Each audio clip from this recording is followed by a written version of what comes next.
We all knew I was gonna wear this top again. Halloween seemed like the perfect excuse.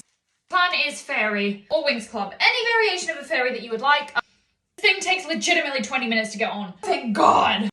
I'm excited already now. Okay, I'm finally feeling it. I am still not gonna wear the white skirt. I think that's too short. I'm gonna put some bikini bottoms on for safety. Skims will work. I wanted it to look like butterflies are landing all over me, so I'm just gonna opting out of doing the back because I don't have enough. Okay, the wings are a bit crap because I did it so last minute. I didn't think about bedazzling them. I started, and I realised I'm probably gonna wear them for about 5 minutes.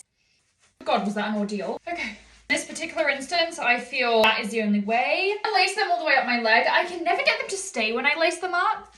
Oh, that is so Winx Club of me. I feel like I've been getting ready for 1,000 hours at this point. But it is pretty stinking cute. This is the Halloween outfit. See you tomorrow for my scary costume.